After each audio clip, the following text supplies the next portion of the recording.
Hey, creative. Are you ready to discuss profits, the money, the ways to make it happen?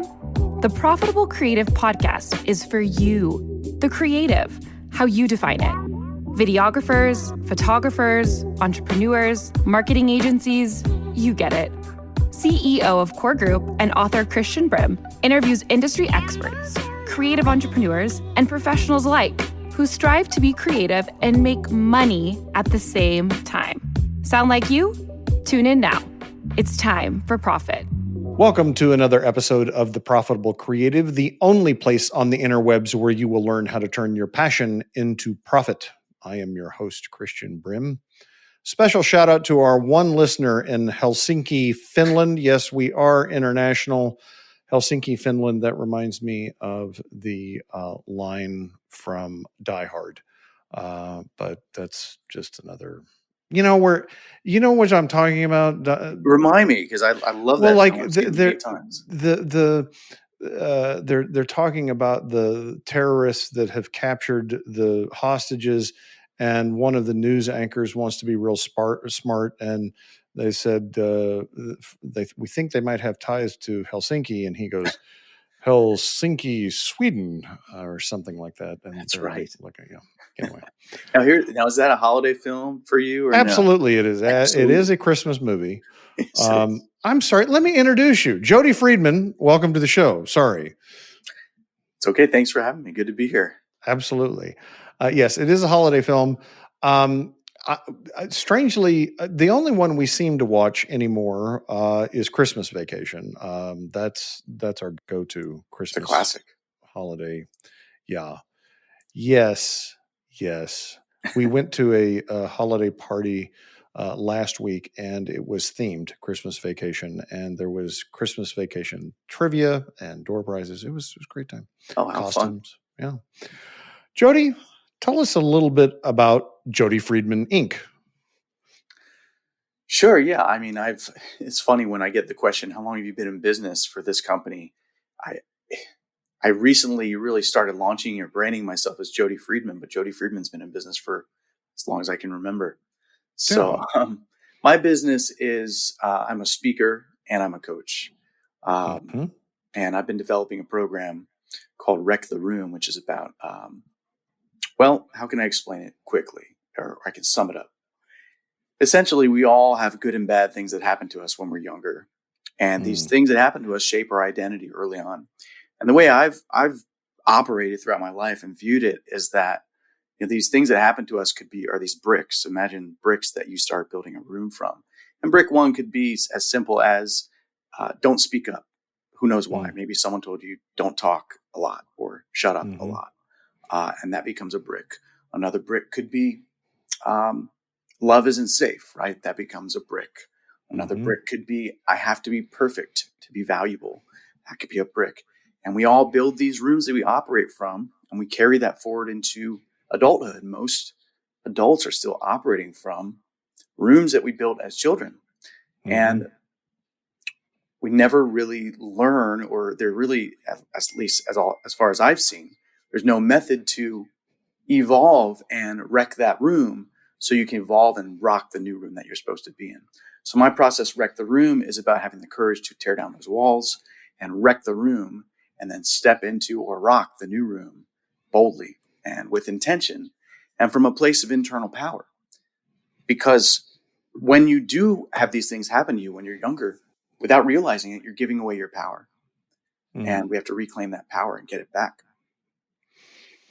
So I can just tell from your gray hair, this isn't your first gig. So how did you get here?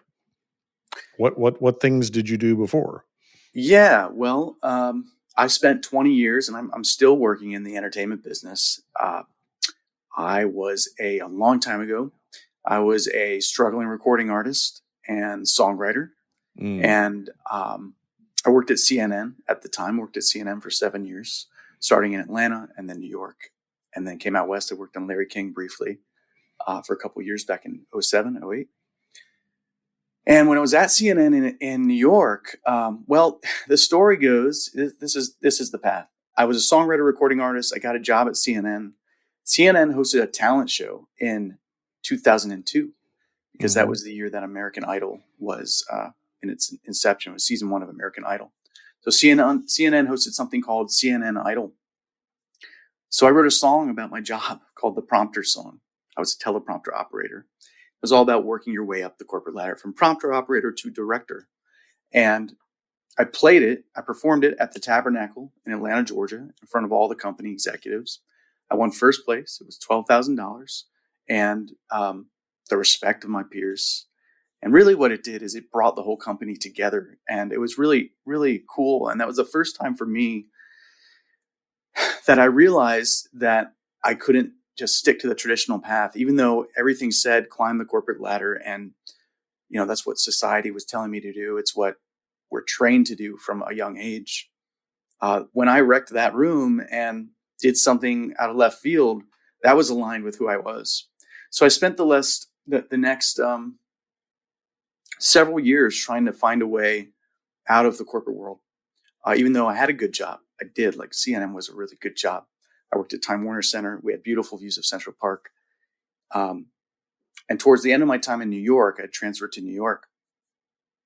I had an opportunity to work on Good Morning America because I interned there back in 2000. It was a great opportunity, like associate producer role, the perfect path for someone like me, a creative climbing up in news. But by that time, I really was at a place where I didn't want to work in news anymore. I was burnt out on it. I was being flooded with negativity. I never liked the news. When I was younger, I didn't watch the news. Like it was just, I'm a sensitive guy. So all that negative news just got to me. So I turned that job down at GMA, even though they're not negative news. They're mostly positive. But I turned it down because I would never see my wife, and we just got married, and it was weekends and overnights. And it was the first time I made a decision that was more aligned with who I was and the path that I wanted to go down and what was important to me, which was family, building a family. So I turned that down, and then my wife and I, we headed out west in 2006. But the impetus for that, again, moving in alignment, was when I was in New York working at CNN. I was still gigging. I was performing. And I was on the way to a show, and the executive producer of the show I worked on, called Nancy Grace. Do you know who Nancy Grace is? Yes, I do. She's a sweetheart. And her EP, Dean Sicoli, he stopped me in the hall and started talking to me about music. And I have a feeling it was at Nancy's request. Because I was Nancy's A2. I would get her mic'd up and bring her coffee and whatever she needed to feel comfortable. And we became friends. And I think she nudged Dean to talk to me. And Dean said, we need a new theme song for the show. So I said, well, I can do that. So I went home that night. I put together some loops and samples in GarageBand, brought it in the next day, and it became the running theme song for 2 years. So now I'd quit my job and headed out west before this happened, where I received the royalties for that theme song. So we were on our way across the country, and I received $30,000 in royalties. It was more money than I'd ever made from my music. Background noise in bars, if you're lucky, if you make $300. So it was eye-opening for me that I can make a living doing something I love. So when we got out west, I started my sync agency, my licensing agency, and then a couple years later started music supervising. And since then I've licensed tens of thousands of songs. I supervised a lot of films and TV shows.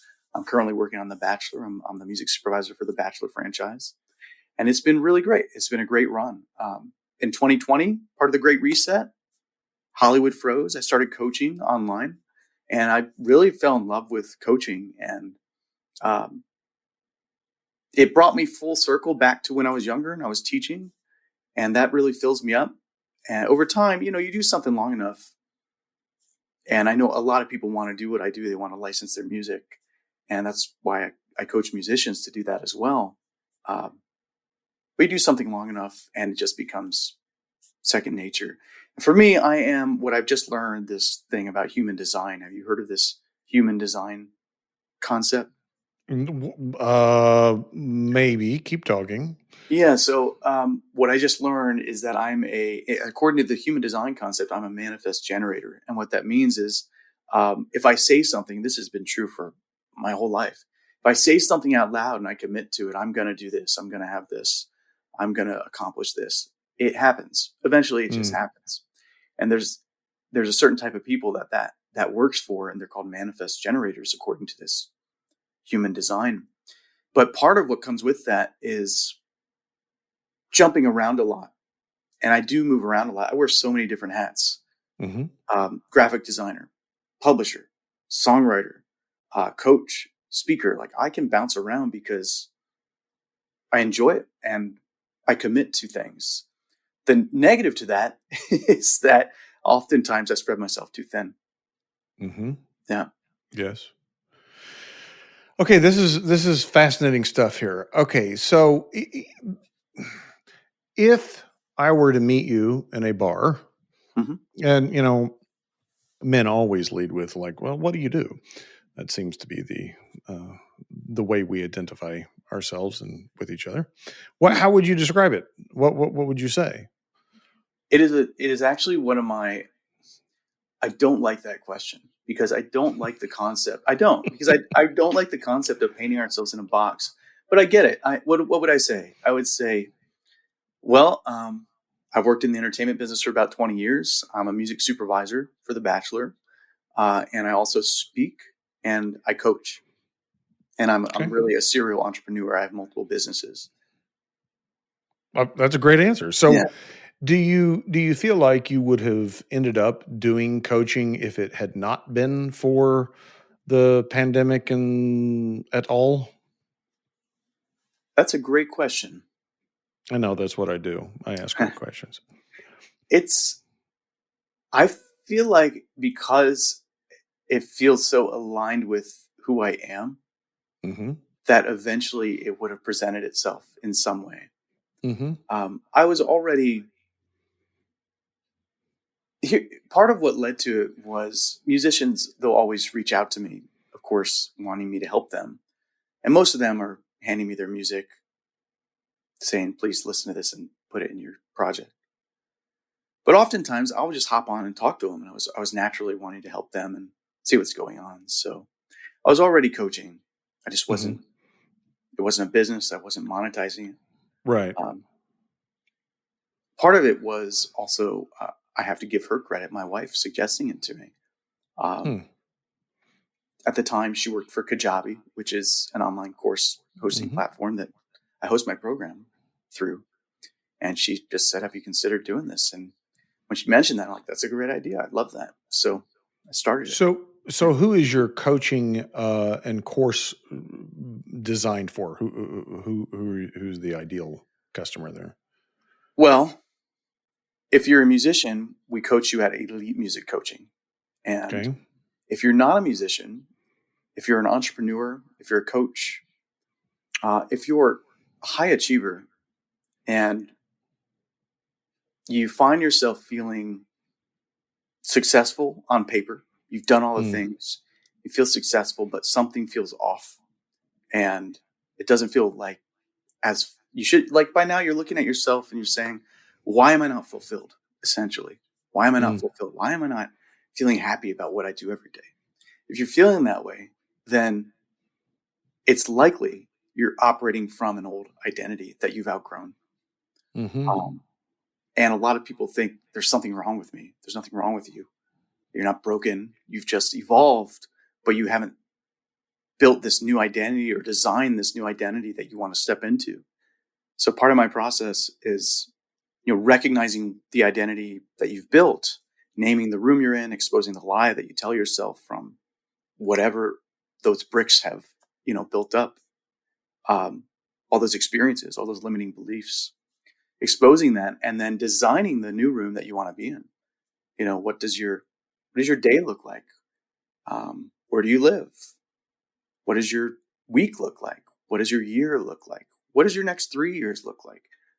Who do you surround yourself with? Who do you stop surrounding yourself with? What types of habits are you wanting to break? What types of habits are you wanting to implement? So kind of taking them through that step by step. And then once they've designed the new room and we wreck this identity that they've built, which is, disrupting cycles and dismantling roles and reclaiming that power, finding out what that power was that you gave away and learning how to reclaim it, take control of it. Then we step into the new room and we anchor that new identity through habit stacking and time blocking and other exercises that I take them through. It's really an incredible program, and it's not a light lift. It's a heavy lift. So for anyone who goes through it, it's a lot of work. You got to do the work. But I have a system. We can get it done in 90 days, and possibly less. We could get it done in less. But I like to give people time to go through it and not feel like they're rushed to do everything.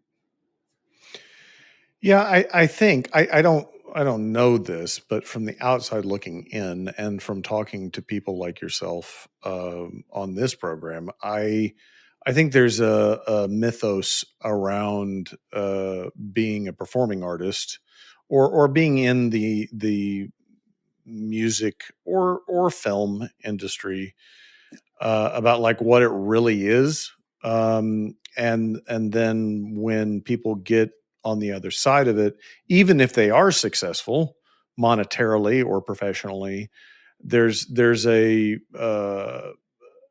big letdown because it doesn't fulfill them the way that they thought it would fulfill them, and some people adapt. I can think of, like, one of the original people that I can think of that really pivoted was Danny Elfman, Yeah. who I listened to Oingo Boingo. That was my go-to as a teenager. I was very much into alternative, although I don't know that I'd call Oingo Boingo alternative. But then he surfaced doing the soundtrack to Batman, the first Batman. That's right. And completely changed from a performer to a producer, and I thought, that had to take a lot of courage, because you're successful in something, and then that comes with expectations. You're performing, you're making money, then people expect you to keep doing it. Because a lot of people have vested interest in you continuing to do what you're doing. Sure. And so there's that pressure to continue and to be able to say, no, I think I'm going to do something different. That's a tough challenge. Now, did Danny continue at all performing? I know when he became a composer that he continued with Tim Burton and others. Did he continue performing as an artist after that? He has. Yeah. Last time I checked, and this is in the last 12 months. Yeah, he has done he's performing live and doing a lot of his old stuff, but also some new stuff. Which, that's also a challenge for artists, because again, you kind of get pigeonholed into something, and your fans expect, like they want what they like. And then, if you as an artist want to go a different direction, well, that's like, and a lot of artists don't have the talent, frankly. I mean, to go between genres. I think back about, like, Linda Ronstadt was probably the OG of that, because she was, all over the board in genres. Prince was very successful at it, but who's got that talent, right? Like, I mean, not a lot. Not a lot of people. Yeah. I mean, Trent Reznor's another one. Trent and Atticus from Nine Inch Nails, Mm-hmm. they're now composing a lot. They Might Be Giants, they Mm-hmm. had their albums, and then they started doing children's shows and children's music. And, it's part of being a creative is you want to adapt and you want to try different things and be creative. I believe what drives most creative professionals is impact, wanting to impact people. And, it's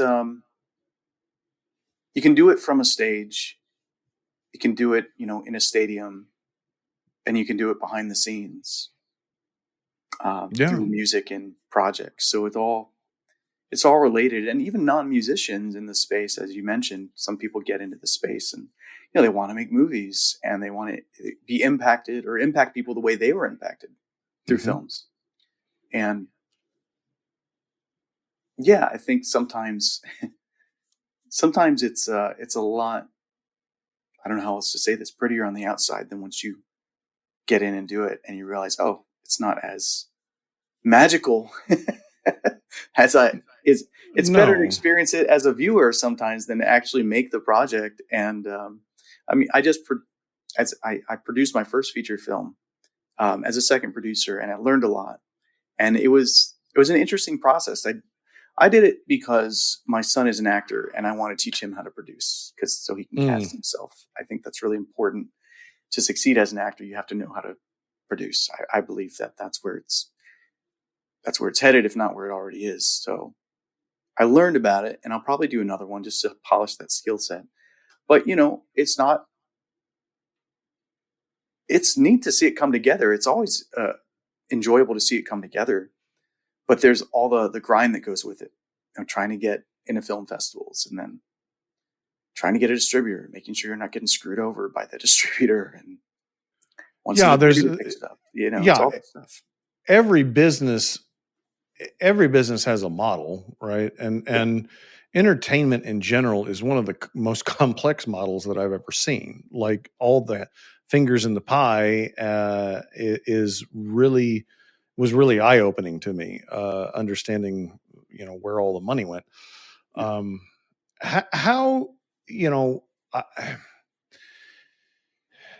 How do you balance the creative side with the business side? Like, okay, I need to monetize this. I need to make money at it. Like the coaching, I enjoy doing this.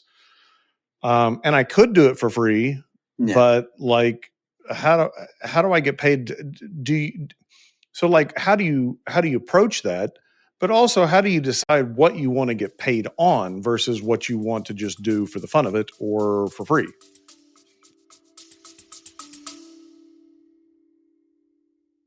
Hey, listeners, are you ready to turn your passion into profit? Then grab a copy of Profit First for Creatives. Click the link in the show notes to purchase a copy. And if you're not ready to make that full commitment, you can download a free copy of the first chapter. Check it out right now.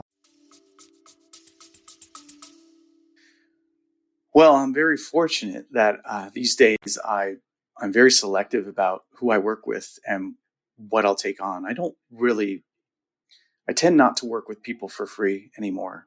I value my time, I value my knowledge, and I value my skill set. And if someone wants to work with me and I feel like it's a good fit, then we'll work together. But I've also worked very hard at designing the life that I've wanted. And that involves, working maybe 8 to 10 hours a week and spending time with my family and traveling a lot with my family. And, I do enjoy working. Like, I was having this talk with my wife last week that there's a lot of, a lot of people drawn to this idea of, well, if only I never had to work again. And in theory, that's good. But when you're not working, you're kind of I don't know, for me anyway, I need to be working. I like working. I like accomplishing things. I like earning money. I like building a business. I like solving the puzzle of it. I think I'm a rare creative in that I enjoy the business as much as I enjoy the creative part of it. So I view the business as an art itself. Music publishing is an art.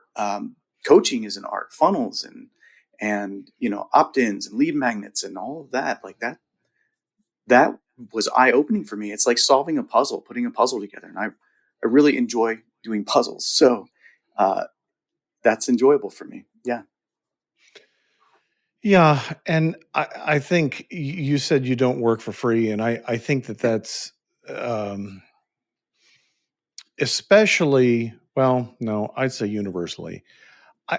The idea of doing something for free, even if it's something that is very altruistic in nature.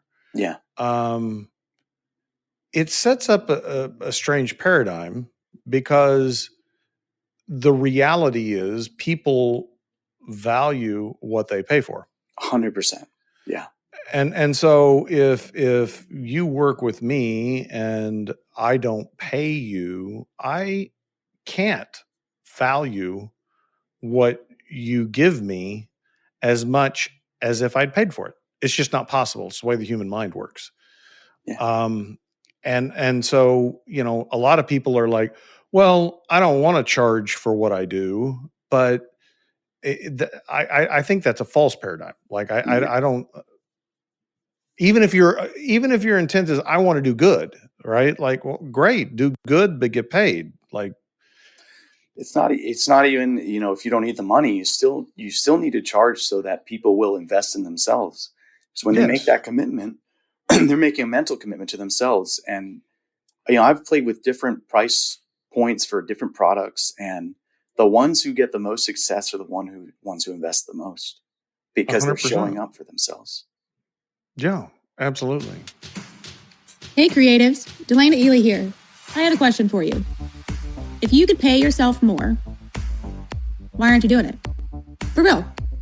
S Corp is an option for you, the creative entrepreneur, to move your business to the next level, to pay yourself more, and to cut your tax savings down. Yeah, less money to the IRS. We want that, right? So why haven't you done it yet? What's going on? The reality is you probably have 50,000 questions in your brain. You don't know which way is up and down, and you're still too busy to do all those things, plus also create, right? Well, the good thing for you is that Core Group is actually the place to be to get that S Corp election rolling. Yeah, we have an assessment. Let's see if you qualify. Come chat with me. Core Group, turning passion into profit.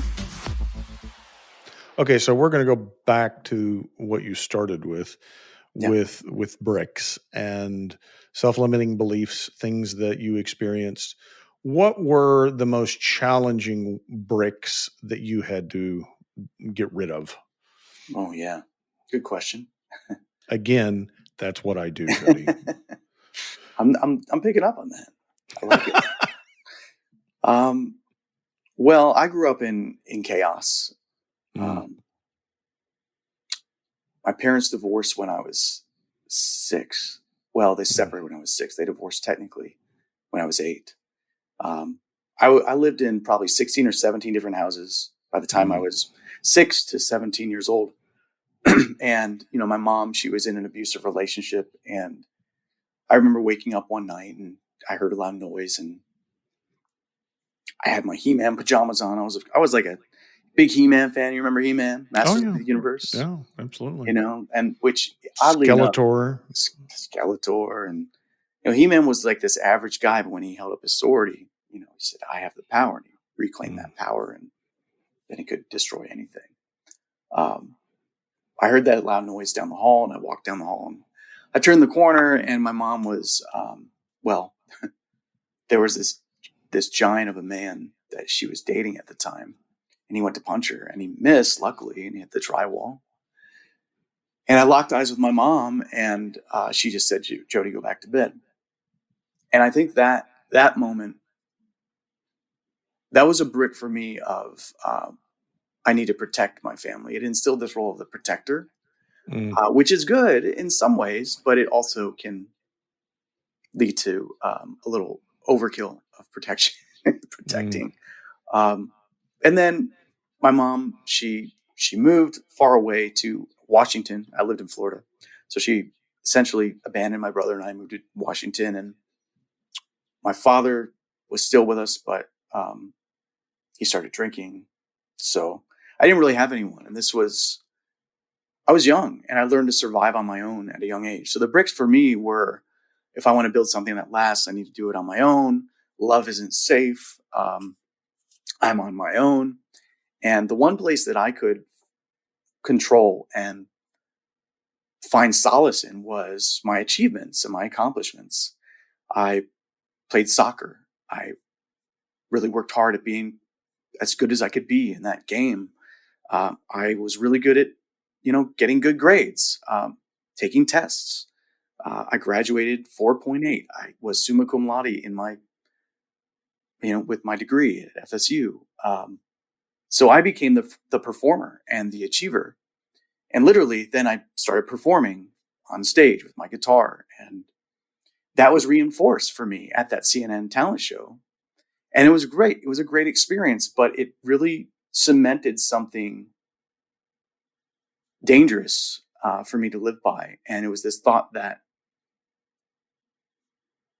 if I'm not performing, if I'm not achieving, I'm not valued, I'm not loved, and they'll realize I'm not worth sticking around for.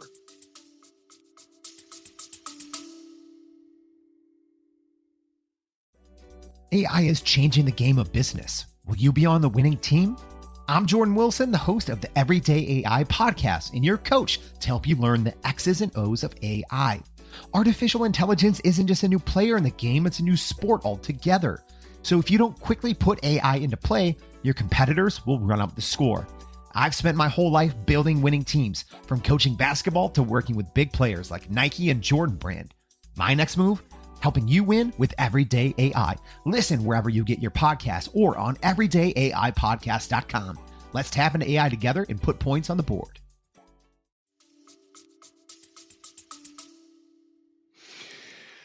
Thank you for sharing that.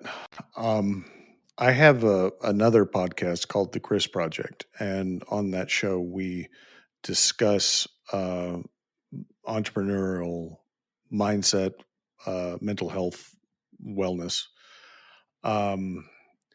and I've had a lot of discussions with entrepreneurs about those things that you're talking about. One of the conversations I had was with an entrepreneur who had a 9-figure exit in his 40s, so generational wealth, right? And got depressed because, like, what do I do now? What I built is gone. It's somebody else's baby now. Wow. And he decided to go back and get his doctorate in psychology.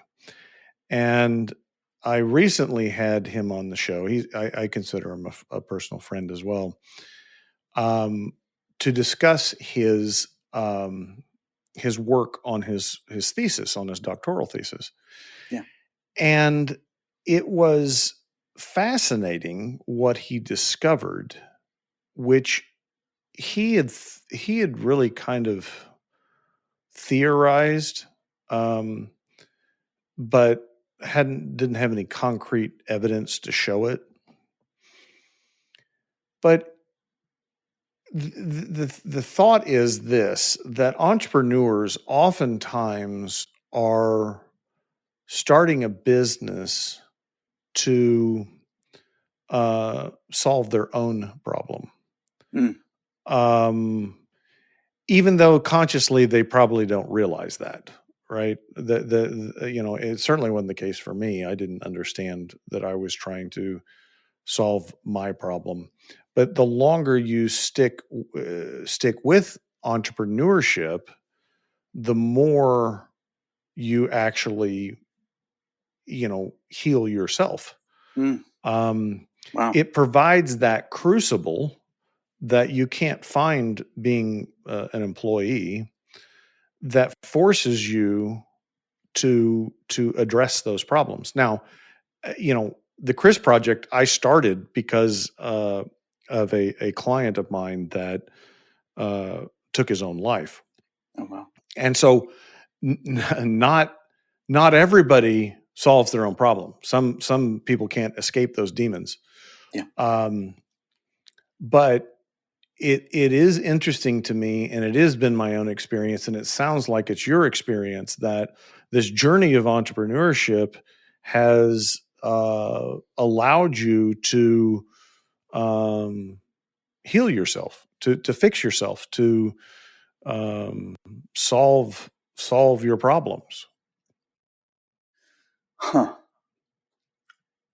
I think that I began trying to solve my problem, but it also exacerbated the other problem. Absolutely. The performer, the overachiever. the perfectionist, all of those things get, as you as your power grows, your I believe your, I don't want to say faults, but the areas you need to work on, they grow at the same pace, and they get bigger and bigger and bigger, just like as you get more successful. If the things you haven't worked on also become larger. So that really changed for me when I lost my dad in 2013. My dad got sober. I moved out west in 2006, and we did a lot of work, and we were really close again. And then he died, and it was sudden. I didn't get to say goodbye. And after that, I fell apart. Like, all the success, all the achievements, they didn't matter.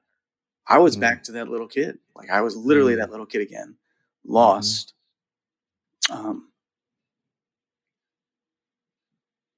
And that all changed for me when I almost destroyed my marriage. I almost lost my family, and I came home one night. My wife's the exact things that you didn't want to happen, right? Exactly. And when I was younger, I made a promise to myself that I wanted a family. I wanted a perfect family, a boy and a girl.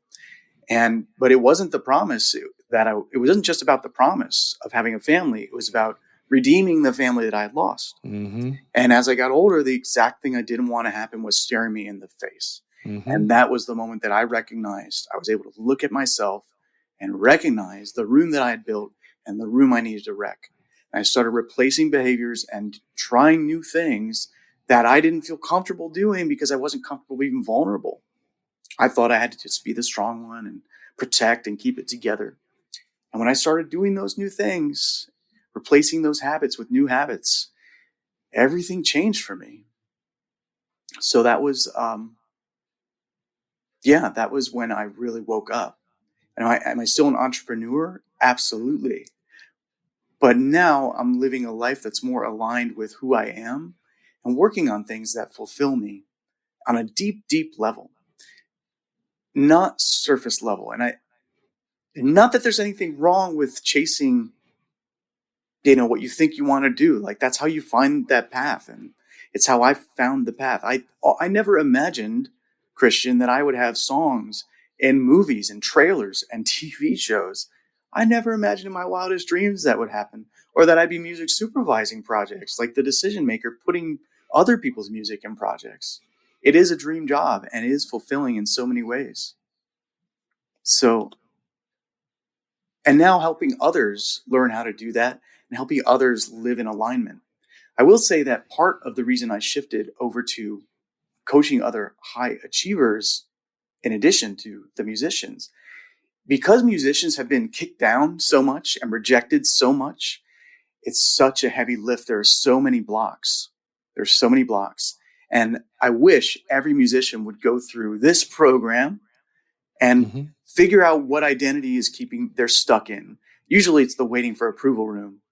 As an actor, as a musician, you're waiting for approval instead of doing it yourself. Like, stop waiting and take action and do it yourself. That's when stuff starts happening for anybody, really, in any business. But, my daughter one of my daughters, my younger daughter, is a figurative oil painter. And I remember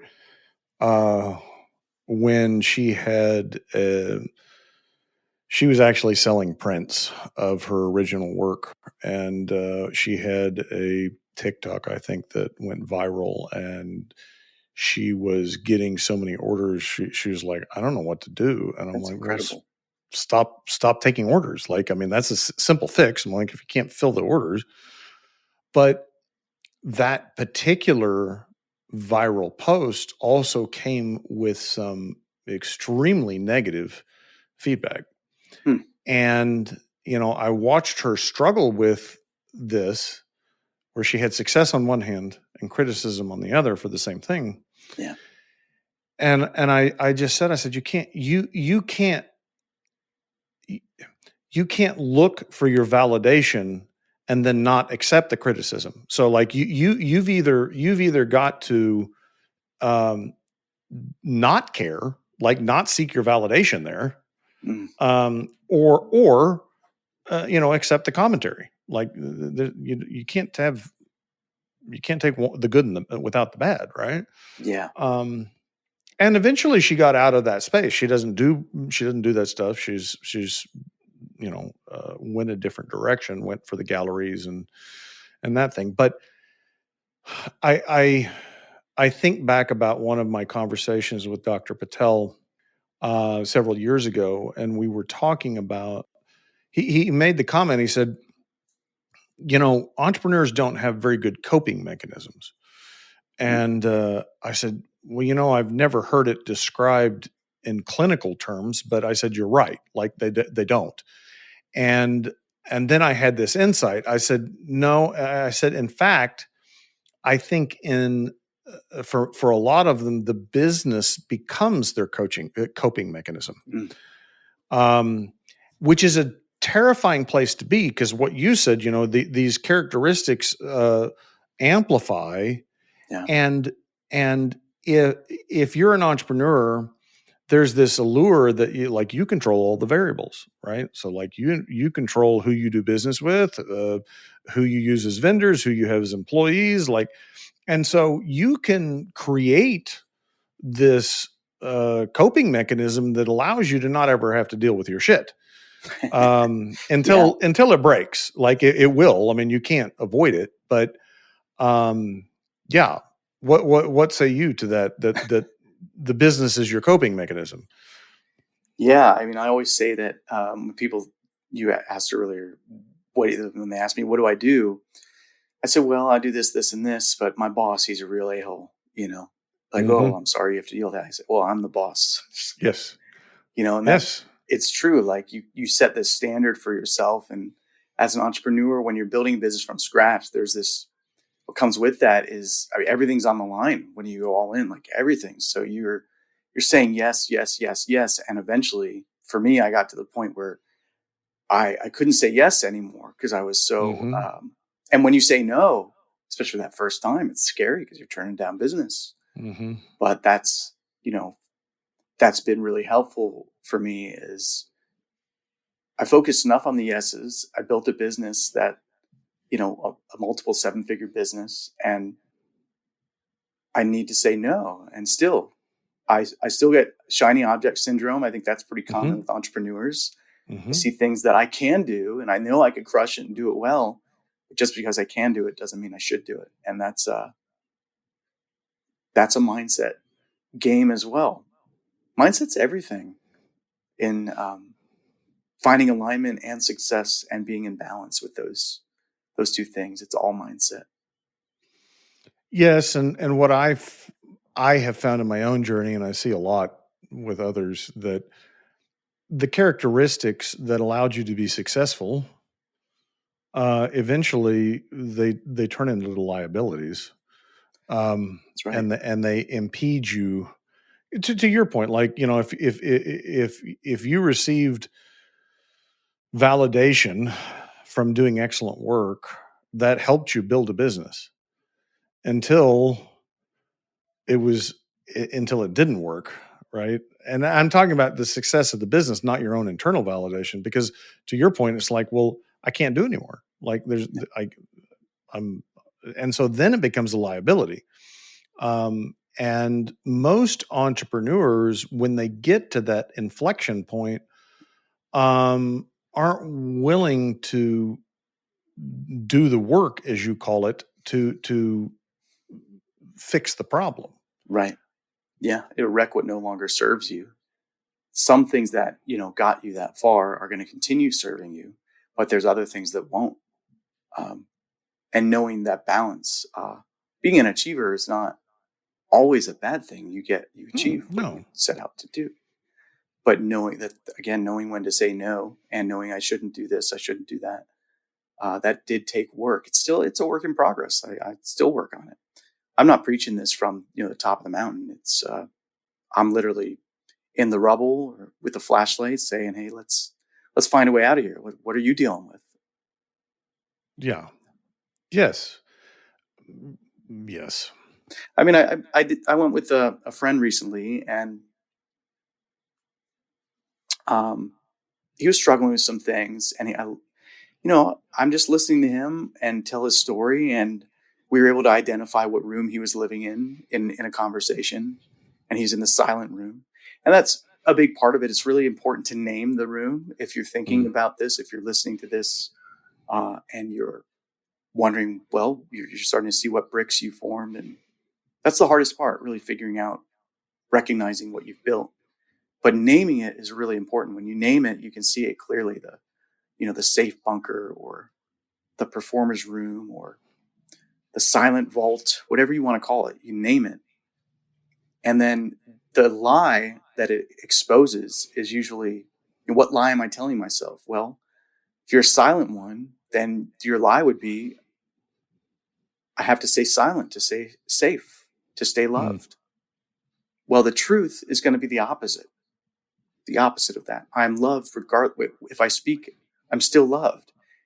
If I'm loved, if I express my voice and my opinions, I still will be loved, and I'll be safe. It sounds so simple, but it really is that simple. It's the opposite of the lie that you tell yourself is the truth. And when you start speaking that out loud and you commit to that, that's when you reclaim that power. Become He-Man. Yeah. Just step into who you really are. Yeah. Most people don't do that. Most people spend their whole life living, unless they're by themselves, have a mask on. Yes. There's a great book I just finished, and the author, Brody Waite, is going to be on the Chris Project in January. The book is Great Leaders Live Like Drug Addicts. And it's his story, but you use the term mask. And he identifies 3 things that you have to do to be a good leader that he learned in addiction. And the first one is that, as an addict, he wore a mask to show what he thought others wanted to see, right? So it wasn't his true self. It was a lie. But he did that to solve the second thing, which is you can't control the outcomes. But because he couldn't control the outcomes, he would put on a mask to basically deceive people to get what he wanted, right? Or what he thought he could get. And his solution to that in being a great leader is radical authenticity. So being who you are, regardless of what others may think. And as a leader, that's difficult, because the expectation that people put on you as the leader is that, well, you know all the answers. You can solve this. You can fix this, right? And sometimes we can't. And it's important to be able to say, I don't know. I don't know the answer to this. Yeah. I would also say, going back to what you were talking about, beliefs, I had a coach, not my coach, but another coach, explain this to a group of entrepreneurs. And the way he described it was very simplistic, and it just really resonated with me. And a lot of people, when you start talking about beliefs and feelings, they're not comfortable with that because it feels too squishy, right?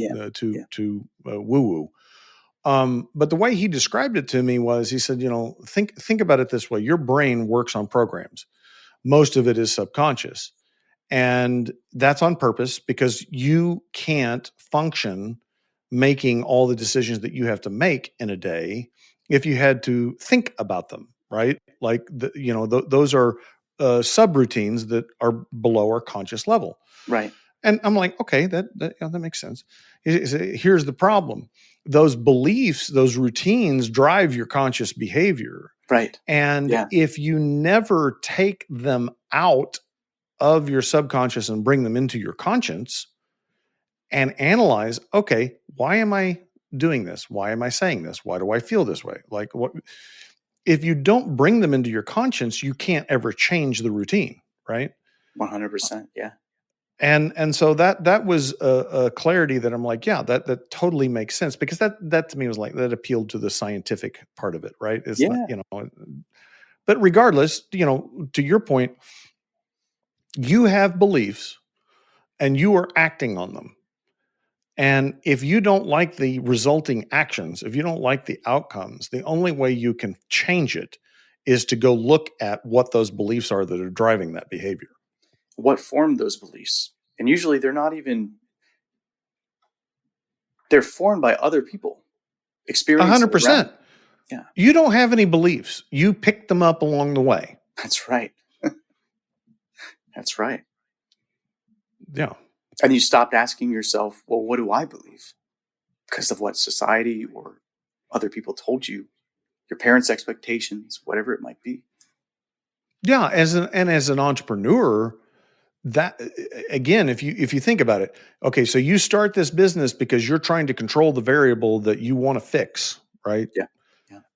And then you start doing that thing, and then you have all of your beliefs and expectations that others have put on you, your peers, whatever, your parents, like, this is what success looks like, right? And you can get 10, 20, 30 years down the road and you're operating and you have no idea what you're doing. You're just there, right? Yeah. Yeah. Yeah. There's plenty of millionaires, multimillionaires, probably, I'm sure, billionaires that are looking around to, like the example you gave earlier, and realizing, what am I doing? Why am I not fulfilled? And it's not a money won't solve that. Alignment will solve it. And I do believe when people work in alignment, they will have fulfillment, but finding that balance, being in balance, and working from a place of your internal power is a challenge. It is a heavy lift. And you have to do the work, which is the third thing that Brody White said. You have to do the work. You have to have the hard conversations. You have to, you've got to draw the boundaries. You've got to do the hard work. That's right. Jody, how do people work with you? How do they connect with you? Yeah, they can go to my website, jodyfriedman.com. Jody, Friedman spelled like Friedman. And they land on the website, and there you'll see I have an application to see if it's a fit or not. And if it's a fit, then we can hop on a call and have a conversation and see how we can help.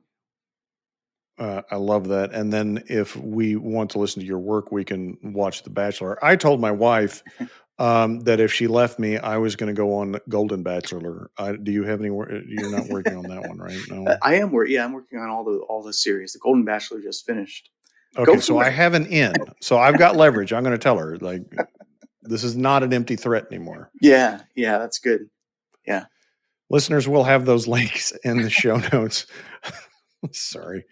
I hope my wife's not listening. She probably isn't. We'll have those links in the show notes. If you like what you've heard, please rate the podcast, share the podcast, subscribe to the podcast. If you don't like what you've heard, shoot us a message. Tell us what you'd like to hear, and we'll replace Jody. Until then, ta-ta for now.